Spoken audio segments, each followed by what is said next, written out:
Cool. What'd you just say? You're 34 30, flights already 34 flights on Southwest already.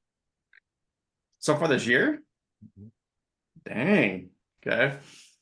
I, I don't know. I like my travels, but not that much travels. Then the hotel. Ugh. I just had my assistant go and do a Texas run and Ohio, and he had to go from Texas to Denver for a layover before flying out to Ohio. 7 hour delay. It's like that's what drives me nuts is that kind of stuff.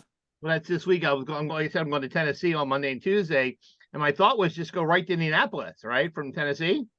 Problem is, every airline I looked at was bringing me back east to go back west. Yeah. So I'm like, if I'm coming back to Baltimore, I'm coming home for the night and going to do stuff at the house, and then I'll go back out again. So Yeah, that's nuts. Hey, so as everyone's on here, whoops, let me put it on the chat. Real quick on that delay, my Yeah. wife chose the right credit card to use in our flight to Quebec. We were supposed to stop in Toronto on our way to Quebec, and it was fogged in. We arrived at the airport at 6 o'clock in the morning and didn't get off the ground until 1 o'clock in the afternoon. So we missed our connecting flight, ended up having to spend the night in Toronto. But because of the credit card she chose, we had flight protection, which gave us each up to $500 for the night. The night, yeah. Nice. So if our luggage wasn't with us, we would have money for a change of clothes. We had money for a hotel. We had money for ground transportation, round trip. We had money for food and drink, up to $500 each. nice. Because she chose the right credit card. She's just absolutely nuts about following those tiny, tiny little details. And so we got a bonus night in a town that we absolutely love. We were in a 4-star hotel, walking distance to the oyster bar that we've been to that we absolutely love. We ended up sitting kitty corner to the chairman of the St. Patrick's Day parade for Toronto and Montreal for a couple of hours and just heard hours of fascinating stories from this, what essentially is an old Irishman mob boss. You can imagine how the conversation went. It was just such a great time. And it was all because she chose the right credit card. Just a thought. Check which card you should be using when we're flying these days. You made the best of it and made a memory out of it, so even better. Really, really, truly fantastic experience. Anyway, cool. Sorry for the interruption. No, you're fine. I've got a few new people jumping on here, which is always nice to see some new faces. So let's just kind of tell you how this works if you haven't figured it out yet. Pretty free flowing. It's a Q&A session. We stick with self-storage as much as possible, but if you have specific questions that you got, please put it in the chat. Raise your hand, whatever, we'll bring you on. Between either me and Jim or collective company that's on here, hey, we'll give you a good educated guess for things. It's one of those things I think we've learned. There's never just a right way to do certain things. It's just kind of the best practices. And I think that's kind of been the overarching flow to how we've been answering these questions. So anything you got, yeah, type it in, raise your hand, we'll bring you on. But we go for till the top of the hour. I'll be mindful of everyone's time, so I'll top the hour. We'll cut it off, and cool. We'll see you in 2 weeks. We were just talking about that. So July 5th, we're very good. I'm good. I'm good. All right, cool. It might just be the two of We us have storage lives, so you know. What's that? It's storage lives. We're always working somewhere, right? Oh, that's how it goes. So yeah, if you're game, I'm game. It might just be the two of us chatting, but cool. That's what we'll do. We'll stick with it. Nah, Shannon will be there. No, not it. You're out, huh? Yep. I also like to have a life. That's why I believe in call centers. That's true. I gotta show you this. This was took over a site in Colorado and did it last week. So this Monday was the first Monday, first start of the week, starting off fresh. Hopefully it's on the right foot. I get this picture. Let me show you.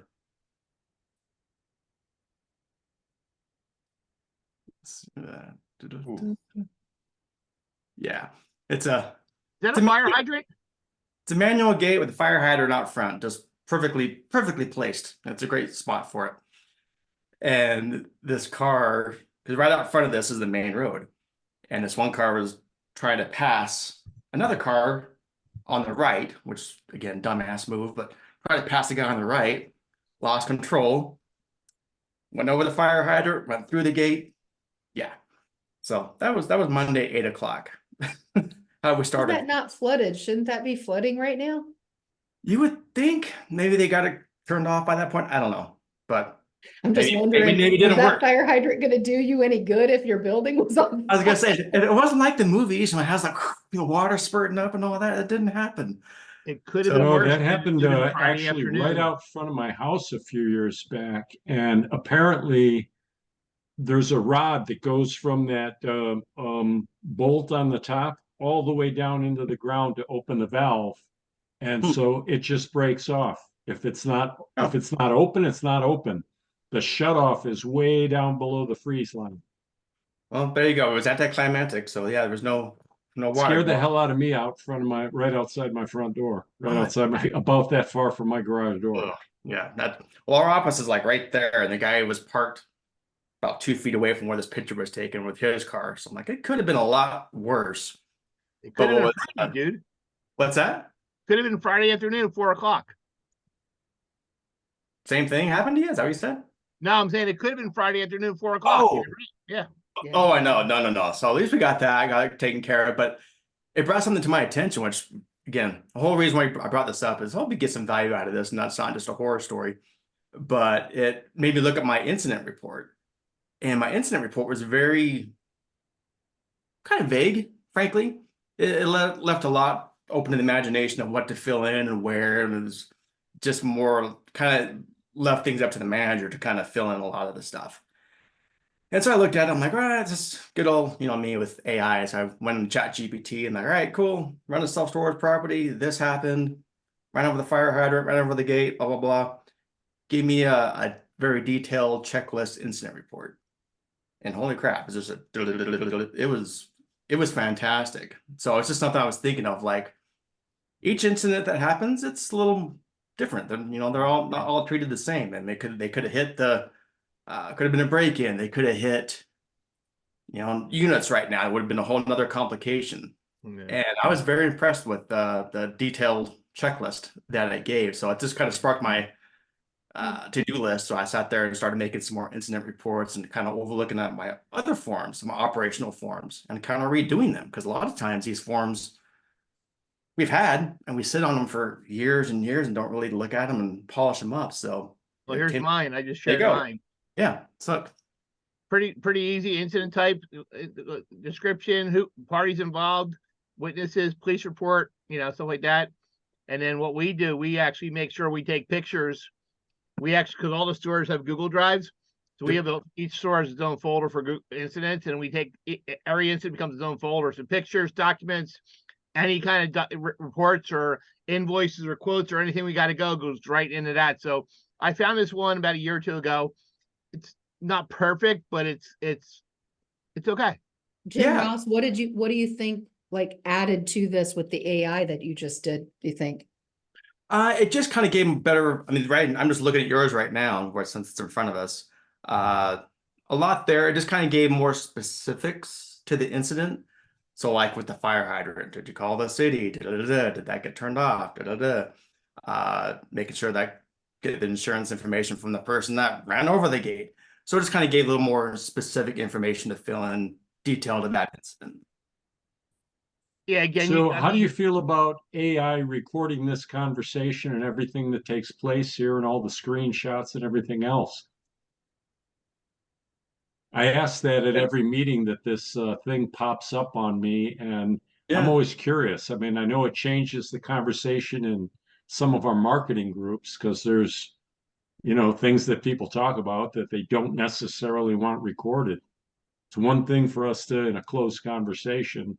I'm Yeah. just asking an opinion here. No, it's one of those things where obviously you have to give consent to being like, hey, if you're going to be recorded, so it's up to your own volition if you want to take part of it. but good luck anymore nowadays to not having something recorded.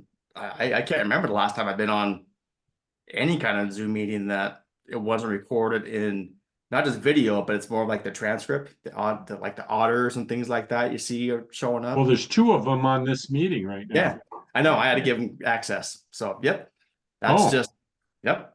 Welcome to the world. It ain't going anywhere. So yeah, that's one of those things where as long as you're aware of it, give consent, that kind of thing, cool. Now when it comes to the AI creating documents and things like that, everything I've done so far has just been more like operational forms, nothing legal, nothing like that. So it's not like I'm having AI generate a new lease or an agreement. No, not going that far. Just more cleaning up some operational forms. It's funny you said lease, Jim. I told you we're taking over a store next week. Yeah. And I just got to look at the lease the existing people have. It's a page and a half. Mm-hmm. Page Yep. and a half. I know. And it's Yep. yeah, no. Here's a heart attack, huh? Yeah, well, I mean, thankfully we do what we do every time we take over a store. First day we send out the change of ownership letter, and the very next day goes out our lease letter. Says, hey, these are the new rules. And we were talking about late fees. It's a store that's, state that's $20 and 20%, whatever's greater. We're like, yeah, we're only charging $20. Well, that's going to change. Well, you're not going to have happy people. I said, if they pay their bill in time, they don't worry about a late fee. Hey, I got a question for you. Since again, real quick, anybody else that's on here got a question? Cool, raise your hand, type it in, we'll bring you on. But I don't see any, so I'm gonna ask my own question. How long are you seeing turnaround time when it comes to software transfer? Like I'm doing one from SiteLink. I know you hate this, but SiteLink to storage. I'm kind of sitting there twiddling my thumbs. It's been a minute, so we've done them. I mean, like we'll have SiteLink. This one is SiteLink to SiteLink, so it's simple. But we've done storage to SiteLink and our last one in Alabama and Georgia. I mean, we were up within, we had it all scheduled. It was kind of like one of those overnight transfers. Yeah. I think by like 10 in the morning, we were up. So, I mean, from the time that you say, hey, I'm going to do the transfer, till it actually. We scheduled it with them ahead of time when the closing was happening. Yeah. So we closed on a Thursday. If we're closing on a Thursday, usually in the afternoon, Friday morning, I got software. Yeah. It's they say 5 business days if it's a storable to storable transfer. Yeah. 10 business days otherwise. Are you using a new Rocket Lane system? Yeah. The checklist thing. Yeah. It's all hands-free now and self-service through Rocket Lane, and they just send you all the tasks to do throughout the conversion. I've done 2 of them on Rocket Lane now, and it was pretty smooth. I'm old-fashioned. I like just talking to somebody and having it done, but Rocket Lane wasn't that painful, but pretty quick. I mean, to Jim's point, I had one come on this morning, actually. I had it by 10 a.m. It was done. Dave, I gotta take a phone call. I'm on my 5th day, so I'm still here twiddling my thumbs. So I'm gonna find out what's going on. Dave, when it's internal like that. Go ahead, Shannon. I'm so sorry. I was gonna say, when it's internal like that, are they keeping all your credit card information for auto pay? So it seems to be so far for us, it's been pretty seamless in keeping all the data from one to the other because it's all staying in house. Right. Otherwise, you probably have to pay somebody to decrypt it and send it out. So we did storage to SiteLink. We did not get the credit card information, but we've done it. Everyone we've done a couple e-move this whatever. And what we did was before, and this thing we've learned is we make sure we get the auto pay report before the old software shuts off, and then we create a letter in SiteLink that we send. Then we can go through SiteLink's wizard and send to everybody who was on the auto pay. Hey, Shannon, you were on the auto pay with the change of ownership. For security reasons, your credit card information does not get transferred over to us. Please, log on online and if you want to auto pay again, sign up for it. And we've done it multiple times and really have not had a problem. But by having the list ahead of time to know who's going. Yeah. And then have the form ready. It's the same form I've used for 4 stores in a row. I mean, it's very simple. And the trick with us, we make sure that everybody, when we do our conversion to SiteLink, we make sure everybody's if they got an email address, their gate code is their web, or phone numbers or their web code, set that all up. And in the letter it says, hey, when you log in, it's your email address and your phone number as your login credentials, and they can log right in and do it. And we've had plenty of people do it and not a problem.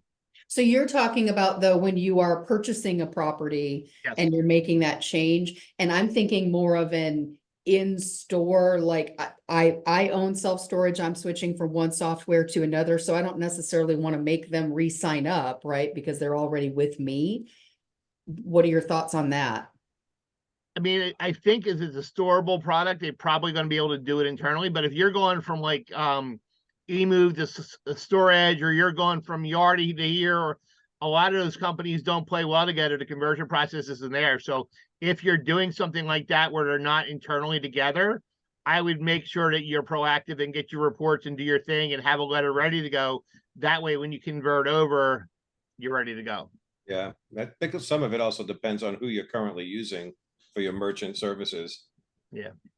If you're using one of their internal companies, we were using a company that they owned, but it wasn't integrated into the ecosphere, if you will. And we've since switched, and we're using storable payments now, and it's pretty seamless. To your point, I've never actually converted a facility that we've acquired from storage to SiteLink, so I don't know if that would go, but I've done about 150 onboardings, and anything that if it was ever coming from a storable product, it was always SiteLink, and it always came across pretty seamlessly. Nice. Shannon, I can tell you the one I got coming this week. It's a SiteLink to SiteLink conversion, so I should be good. I got 112 out of 229 occupied units are auto pay. So, but again, I run the report beforehand, make sure everything's straight, just in case any chances. I'm gonna make sure I have it. Because the other thing I like to do is sometimes I'll run that report before the conversion process. I'll run the insured roll before the conversion process, all those ones, to make sure nothing falls through the cracks on the process. Mm-hmm. Love it. Yeah, I'm currently doing I don't know they still existed, but apparently they do the old standalone desktop SiteLink. There's a lot of them out there, dude. I know. I haven't done that for a while, so that's what I'm doing right now, is converting that. I did a consulting job in Milwaukee, and they had SiteLink standalone, and the owner was needing some consulting work, and I said, well, the biggest thing I would do is switch right now, and because he had like 600 units, the only way you're getting a payment is if your manager takes it. And He goes, what do you mean? I said, you can't do online, you can't do call center payment, you can't do that with standalone. Yep. It's kind of funny because there's someone that's on this call as well. I'll hurry and ask the question for her because I know it's on top of her mind. New manager, actually she's been around for quite some time, but new manager for this location, and it's like a time warp, going back in time of how things used to be. The paper contracts and no website. Their website is Sparefoot. Like, oh God, no, we got it. So I'm gonna help a little consultation with that on helping steer them in the right direction. But there's like a blank slate. Like, cool, what can we automate? I'm like, everything. So I was gonna say, make your list of daily operations from A to Z when it comes to customers searching for you online, by the time they actually rent, when they're actually a customer, and when they move out. Just map that entire thing out, because you can automate everything. It's kind of hard not to think of something you can't automate at the moment. Yeah. This one I got next week, 229 occupied units, all on paper leases. Steve Smolin, are you listening to this? These properties, if they're for sale, they'd be really good ones to buy. Low-hanging fruit, friend. Shame on me. Everybody's I'm good for them. multitasking. Maybe somebody will share their bot with me. I'm absolutely positively a taker for the properties that you're talking about. Milwaukee is right up the road from me. I did hear something about Milwaukee and standalone and not qualifying for auto pay. I'm going to shut down the presentation I'm building right now and pay attention. Thank you, Shannon, for bringing that to my attention. Jim and Jim are laughing at me because they're not really for sale, Steve. I was just, when I hear of a site like that, they don't have a website, they're not automating anything. I'm like, oh, Oh, you could make that be you could make it a real boy, you guys. It'd be exciting. You know, Yeah. Shannon and I have had a direct one-on-one conversation, I think on more than one occasion, and it was quite lengthy. I am working to build a portfolio in the Midwest, starting in upper Midwest states. So by all means, if anybody knows of any property that's for sale, I'm a taker, and I'm not a hands-on do-it-myself guy. I am absolutely 100% committed to third-party outsourced management and call center and all the automations that are possible and available. I'm a guy that's got experience raising money. I'm comfortable going into small deals, upside down deals, overpriced. I've been in distressed real estate for over 35 years now. That's my thing. Find the property, find the opportunity. Can we fix it? Can we make it right? Get the right people, surround ourselves with the right people, and make it work, and make sure there's enough pie for everyone. Well, go ahead and polish that pitch deck. Sounds like you're on the right track.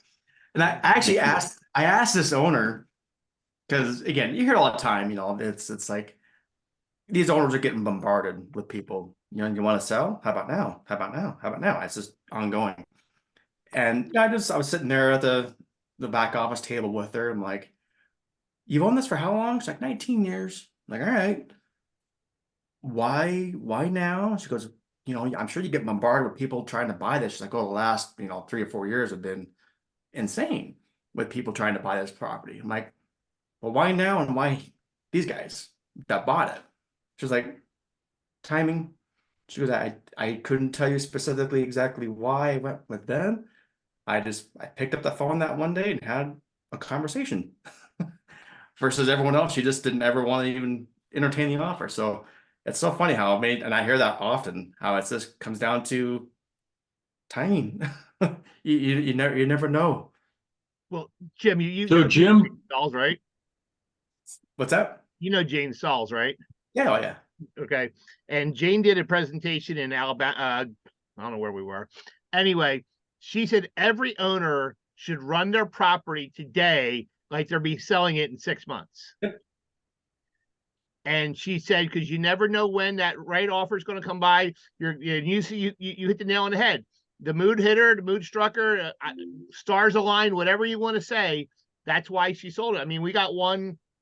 We just put a letter of intent on today in Kansas. We've been looking around there for another one to help us out there, and we found one. My partner sent an LOI, and we got it signed. So we're probably gonna have another one in Kansas in probably 90 days. Nice. So Yeah. timing's everything. Yeah, I wonder, if this is when the marketer in me comes out, but I put myself in those positions of the investors, like how much of it is old school mailers, actual phone calls, emails, just kind of those kind of things, different ways of point of contact. So I was just going to ask you that question. If you've been asking those folks, what was it that they responded to? Was it a phone call? Did they receive just the right mailer at the right time and they made the phone call?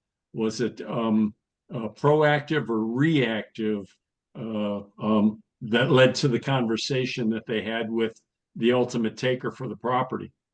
it always comes down to being top of mind. That marketing 101. That's first and foremost of, oh yeah, this guy. And the thing is, it's never been boom, boom. I got a postcard or a call. Oh, I think I will sell. I've never seen that. It's always been the long game. Over years. Oh yeah, this guy's he's been reaching out to me for the last 2 or 3 years. And then when you've reached out on a certain time period and that it just the serendipity of it, timeline matched up, then that's what gave him a crack, and that conversation. The Great Lakes self-storage expo is next week. And so I went and had 250 business cards printed that just say, I want to buy your self-storage facility. It's just flat out, I want to buy your self-storage facility. My name, my phone number, my email address. Mm-hmm. I'll physically hand it to owners of property is my intention. Yep. See, that raises a really good question, because with all the technology today, when I'm at the conferences, I have my printed business card, but I also have the tap when you just tap the phone, the digital one that goes right in their phone. And I'm kind of torn on both of them, because like a lot of times when I grab business card, I come back, I put them on my desk, I sit who I met, whatever. But when somebody taps right into your phone, does that contact get lost for a while? I'm glad you brought that up, and I'm going to complete that process and do exactly that. But I'm on the other side of that very subject. People have offered that to me, and I've always said, do you have a physical card? Because I don't just blindly link to QR codes, because I've read so much press about those leading to viruses and bugs and all sorts of other stuff. Now, hopefully, and one guy in Ohio last year was offended that I wouldn't take his QR code into my cell phone. And I just, I'm sorry you feel that way. It's just a precaution. It's safety that I practice. Interesting. So mine's not a QR code. Mine you just tap to the phone. Yeah, but Okay. same thing. Same It's just principle, yeah. It is the same principle, yeah. This stranger, this guy, and I'm assuming I don't know most of these people. This stranger says, "Oh yeah, let's connect. Just let me put this on your phone," and I just have this. Yep. So have best of both worlds. Do it both ways. Exactly. That's what I do. Think safe sex. Don't overthink it. There you go.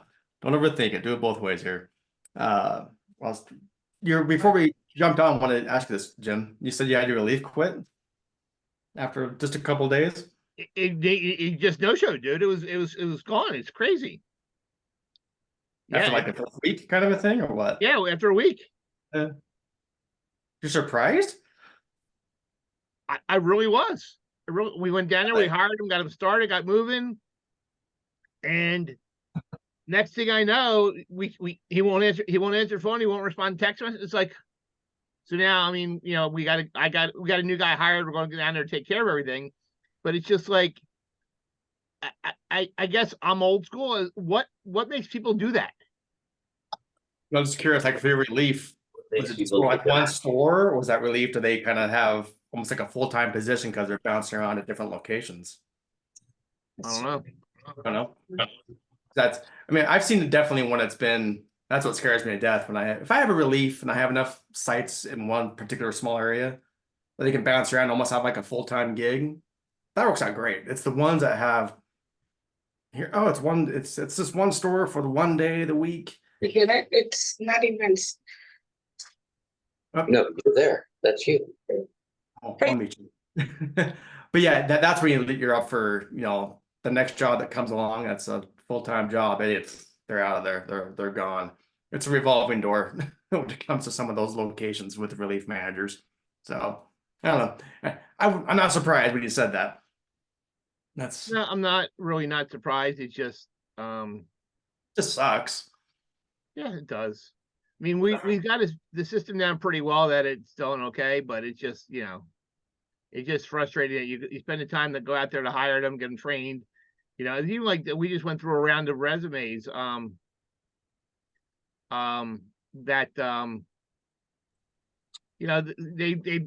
send you resumes, go on Indeed, fill out send a resume, you call them, you message through Indeed, they never call you back. Or then they call you back, you schedule the interview, and they don't show. It's about a 30% show up rate that I've seen, frankly. Just curious, I think this has been a problem though across all employment sectors, really. The job market is so tight that potential employees really have tremendous power, and that there's people looking to hire them in virtually every profession. And so I don't know, how do you find reliable people in this kind of an environment? I need one more of you. One more, right? Hey, Jim, can you hear me? Yeah, I can hear you. Hey, how are you doing? Good. Give me 1 second. We'll jump on with you. Hey, give me 1 second. We'll jump on with you. Okay. Jim, I'm just curious, like, what do you do for your initial, for lack of a better word, the cattle call when you're first putting out the job opening? Use like We're Indeed using it, or Indeed. yeah, okay, me We're too. using Indeed. So it's we're getting some. We changed our ad a little bit. We're getting some good resumes, which is okay. It's just trying to make sure we got the right place where it's supposed to be. You know? Yeah, and just kind of set expectations just a little bit for some people that be in this position. When I do Indeed, and that's why I've done Indeed for a number of years now, I seem like to get a pretty good response that way. After the initial people that come in, I'll schedule Zoom meetings, and I do them like 15-minute blocks. They're not meant for it to be a long one. It's just more of a matter of a flake filter to see first if they even show up. And if they do show up, they show up on time, and B, if they can string a sentence together when we're talking, and they can actually use technology and go on Zoom and that kind of stuff. So, Jim, have you turned to AI to develop a hiring process, a marketing for hiring process procedure for you to attempt to weed out some of those people? Not yet. That's when the experience comes in, and that's no, I haven't gone that far. I got a pretty good flake nose for being, flake filters of who I want to even talk to. So haven't gone that far. I did a Zoom interview this week, Jim. It lasted 3 minutes. Yeah. Yeah, and I knew right away. you're the one that cut it off, right? You're Yeah. like, yeah, exactly. Yeah. Yep. That's the way it should be. I mean, after a few minutes, I'll do the same thing. Like, hey, this is not just going to be a good fit for both of our time. It was nice talking to you. Have a good day. Move Well, on. even now, when we hire, we're hiring on a 60-day probation period. Hmm? Because you got people that will hire that maybe interview really well, and then they don't, So we're the first 60 days. We have the right, hey, it's not working. We're gonna pass on it. And Yep. so we bring them in, and we usually say, okay, if we're starting at 17 or whatever, we'll start at 16, 50, and we adjust it a little bit as we go to make sure it works for everybody. About a month, this last month, I hired a girl, and first 2 weeks she called out twice. Like, okay, we're not working. Yeah. That's a little indicative of future behavior. So yeah. No, We actually asked That, questions at that during- rate, you offer a benefits package as well? Insurance? No. It's we're 17, depending on where we're at, 16, 17, $18 an hour. We have a bonus program, but we do not offer benefits. We're just, if we could afford it, probably the employee couldn't afford it. Because I was talking to somebody, another company, that it's expensive for them, but for their employees to have it, it's like $200 a check. And the problem is if you offer benefits to somebody, and they don't, then now I'm going to go with my spouse, whatever, and that employer finds out you offer benefits, it becomes a problem. Yep. It's few and far between. I've seen the storage, especially the more of the mom and pop type places that offer that. So yeah, good luck. I want to make sure, Lucy, I know you were raising your hand, you were jumping on. You had a question? Yeah, I got a quick question. I missed the part. Where are you most successfully in finding the diamond in the rough of employees? I got lucky through Craigslist and found Lulu, or she found us. But it's very far and few in between, and I'm looking for someone for one of my spots. I missed that list. Did you guys go over that? No, I use Indeed. Yeah, I was gonna say Indeed, I use Indeed as well. I've used Craigslist a long time. Yeah. And I said it before, I traditionally don't hire people that have storage experience. I'm looking for more sales oriented, customer service, hotels, Best Buy, cell phone companies, restaurants, people like servers, some people like that. Traditionally, I do not hire from storage. I have in the past, but usually, and it's just, the only reason I do that is because they come with preconceived ideas and policies and all. This is the way I want to do it. And I'm like, well, no, it's not how we do it. And for me, it's easier to train somebody new than to retrain somebody the way we want to do it. And that's kind of the common theme of today's edition of Q&A. It's luck sometimes too. It totally is. I mean, it's I would say 30% of my hires don't work. It's just, I mean, they can interview great. I'm serious. They could interview awesome. And everything's great. Yeah. About 2 weeks into it, you're like, oh shit, Mm. I may have made the wrong hire here. Well, that's the same But thing for me, Jim. When I look at Indeed resumes, if they got more than 3 jobs in the last 2 years, I pass. Yeah. yeah, yeah. That's a red flag for sure. I had no lie. I had one that in 3 years had 16 jobs. Yeah, no.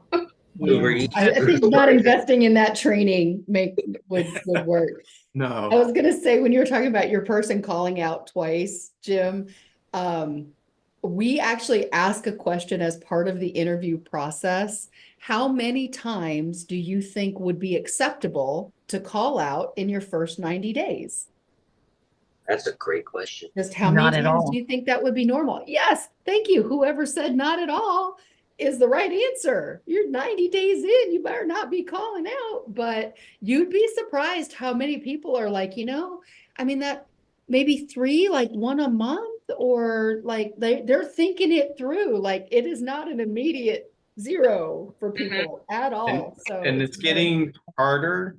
And this is the old man in me coming out, but Yep. it's that entitlement culture kind of a thing. Where it's like, I got a tummy ache today. I'm out for the week. It's like, what?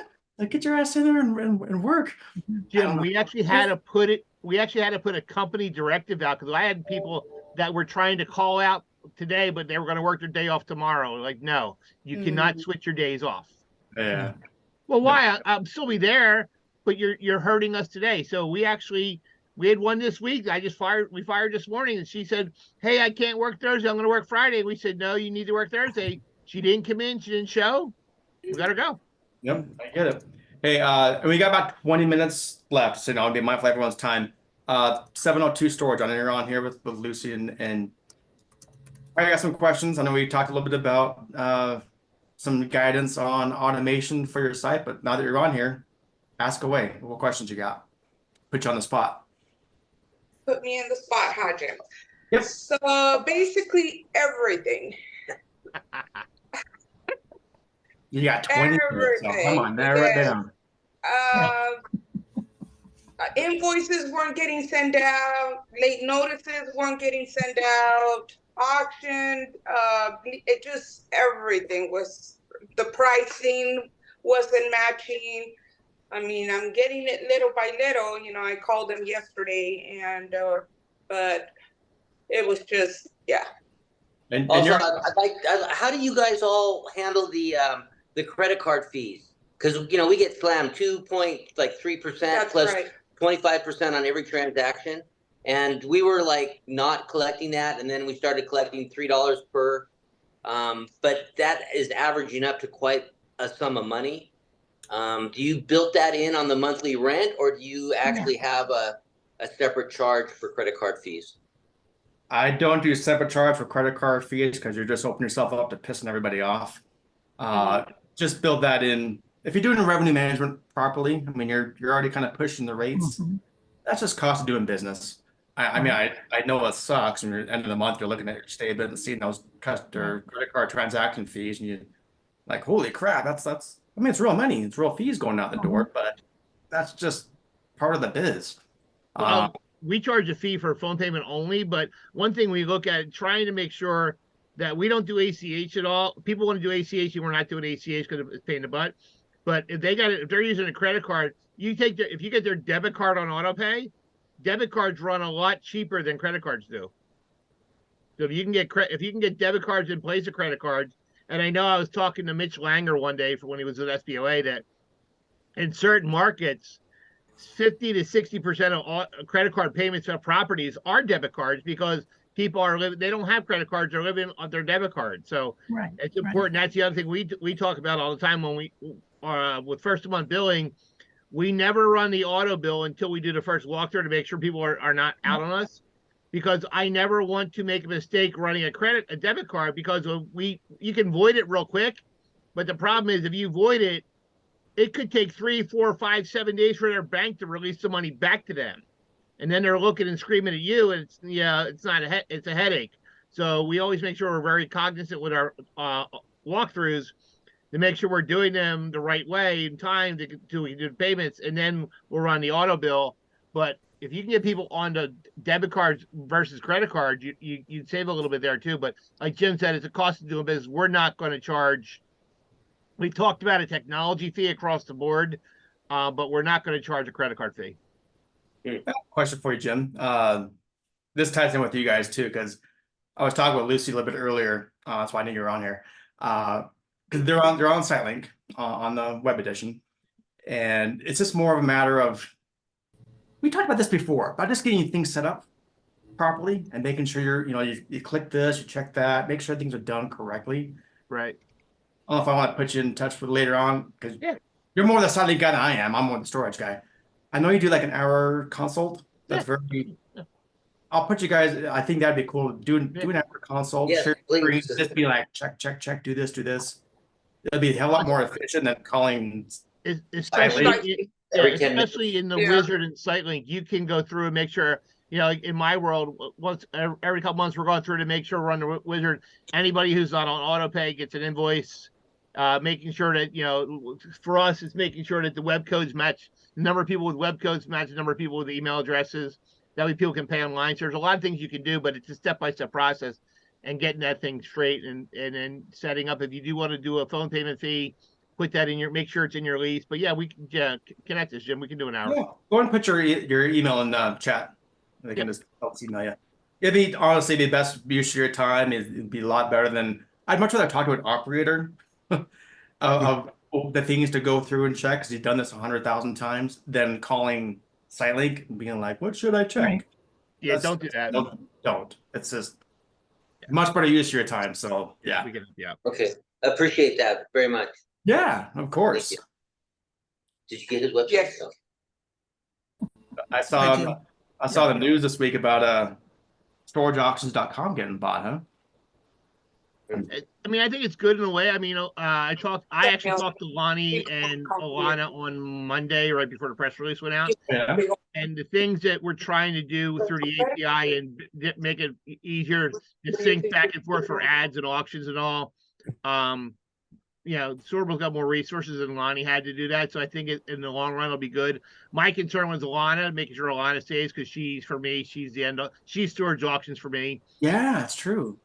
And she's excited for the opportunity. Again, I talked about this the other day with somebody else, and it's like Storable, as much as we all love to hate them some days, they usually buy the best of the best products. So, I mean, for me, Storage Auction was the auction company of my choice. So it's just, I've been slowly transitioning. Maybe you're rubbing off on me. I don't know, but I've been transitioning some of my sites over to them for the last few months. So, yep, I like it as well. I just launched my auctions this morning. I got 63 coming up across 28 stores, so not horrible. But I like their dashboard. I like the reporting. The support is there. Support's been great. Do you use? I know they do. I forget what they call the name of it, but the service where they kind of do the double checking of dot the I's and cross the T's before it actually goes out. But you also use Jeff's product though, so maybe you don't do that. Well, I know when you launch your auction, if you have a wrong date in there, they'll flag and say, hey, this isn't right, you can check it.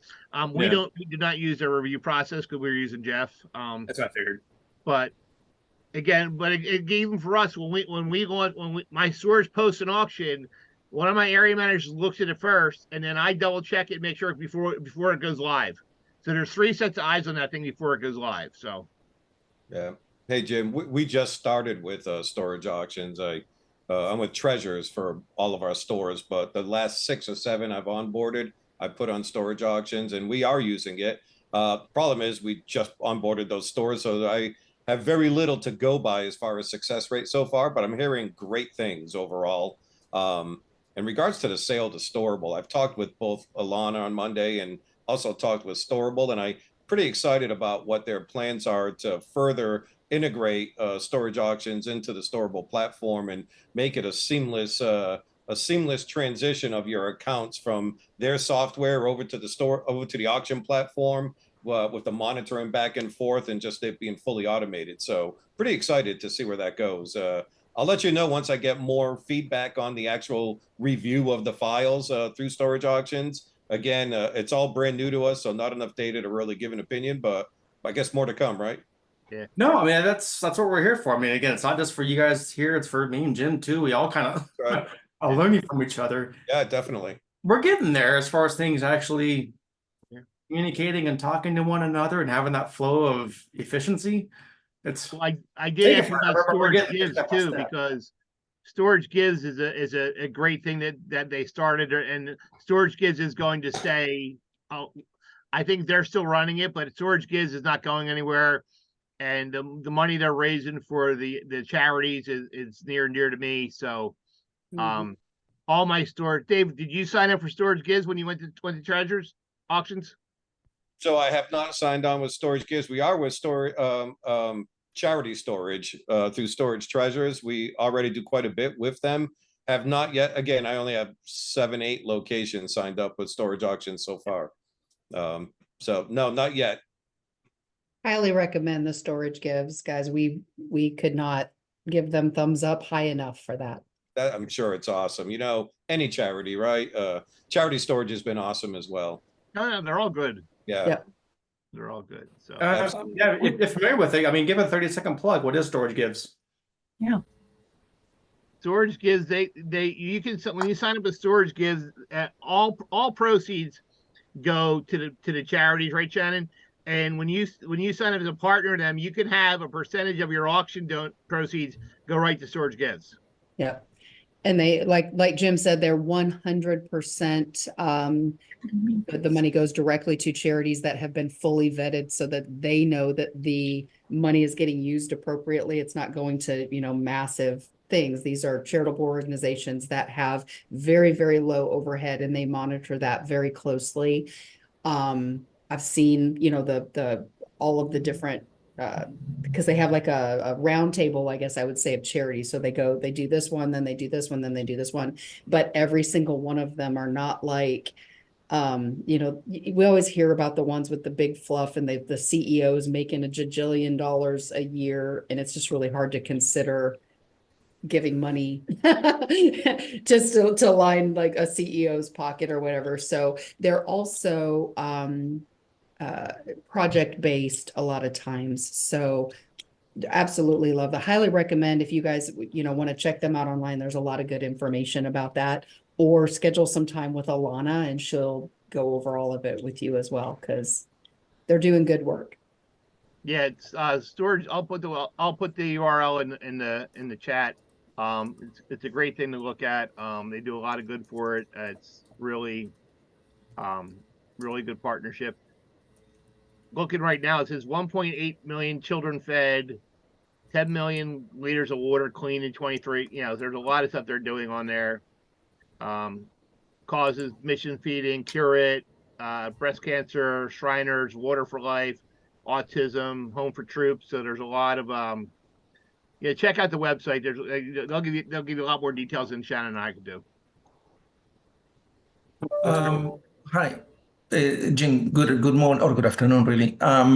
Second time here. Congratulations. This is very useful. I'm actually learning myself into self-storage, and with a small facility in North Carolina. And wanted to ask, do you have any experience with safe lease for tenant protection? I don't. I do not have any firsthand knowledge. I know the guys there. I know several people who are using them. It's like anything else. Safe Lease is, I think, more of a protection plan than an insurance company. Protection plan. They've been around for about 2 years, maybe. I've heard good, I've heard bad, I've heard indifferent. So make sure you do your homework. With any vendor you look at, do your homework. I mean, there are multiple ones out there: Storage Shield, Safe Lease. You got Bader, you got Deans and Homer, you got Tenant Protection, TPP, Minico, there's 100 of them. SBOA. There's hundreds of them. Yeah, and I would just say for any of them, because it's a lot of times it's pretty similar in what they can offer. Just ask for, hey, can I talk to 3 or 4 of your current clients? Just do that. That's the best way to vet anything, frankly. Okay, Any kind of Yeah. vendor. Yep. Yeah. super. Appreciate it. One thing I know about Safe Lease is once I raised my hand about getting some information, man, they hounded me trying to make me switch. They're very aggressive that way. But hey, if it's a good service, why not? You know, talk about it, be aggressive. But that was my experience. All right, got a few minutes here, guys. Other questions? Now is your chance. Otherwise, you're gonna have to wait 2 weeks. I put something in the chat, just really quick. Who was the Dennis? person, if you can remind me, who asked last week about doing the door hangers or the wanting to get into the mailboxes at the apartment complexes? Do you guys remember who that was? Because I went and talked with my guy, had a wonderful conversation, and I had some feedback for him, but now I can't remember who it was that asked. I don't. I can have to look in the chat log from last time, but it's not striking me Not who it ringing a was. bell. Okay. Well, if you think of it, let me know because I have some info for them. Yeah, what was the situation again? What did they Well, want? he was asking about, he has an apartment complex that was right up the street, and he wanted to talk about how do I get a mailer that literally just gets into the mailbox of each of the people in the apartment Oh. complex. And so this is how my brain works. I was like, I know I read an article about that. So I go and I start Googling, where did I read this article? And I found it, but God bless it was 2009. It was written. Back when direct mailers were the hot new thing. Yeah. It sure was. And so now you know, I'm old enough that I'm like, it was a couple of years, it was a little while ago, but 2009 is I mean, I've done those plenty of times, but are you Yeah. thinking about just directing specifically for that, or like a well, it 2 was mile? yeah, it was a whole big thing back in the day. Oh, yeah. The good news was the guy who wrote it, still in the industry, good friend, client of mine. So I went and was like, hey, if you were going to rewrite this today, like things have changed in the last 15 years. So if you were going to rewrite this, and he was like, wow, talk about the way back essentially, but he did have some updates on some things that he would obviously, we're a whole lot more digital. But one thing that he said specifically is like, I don't know if I would pay for a mailer. I think I'd rather go hang some door hangers.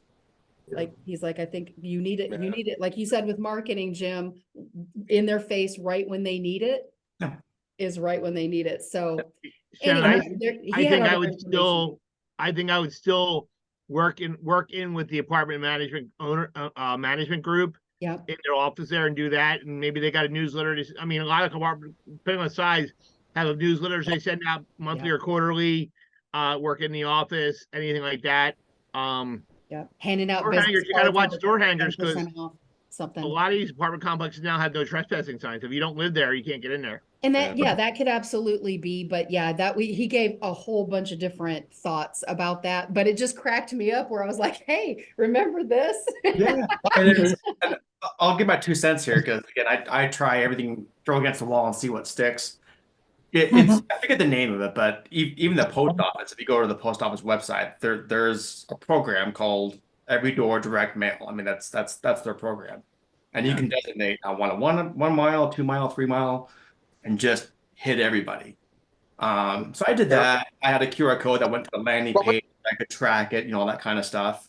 I had a big goose egg. I got nothing. Really nothing. But when I did old school, knock on the door, go into the apartment places and give them my cards with a custom VIP program for XYZ self-storage, that showed that I actually gave a shit and I was actually really wanted to help their customers than just a blanket mailer. I got so much more traction doing that than just a mailer. So, and do you offer any incentive to a property manager or a leasing agent for their incoming tenants interviews and so forth? It's split, at least in my experience. Some of them are just like, hey, I just want to give good service to my customers. If I can help them out, great. So I do always a 1 month free. Just it's always, if it's a referral from an apartment complex, it's always 1 month free, no questions asked. Use it 1 month, leave. I don't care. It's totally 1 month free. That's for the renter, though. Do you do anything for the manager that's offering that 1 month free, that incentive to the manager?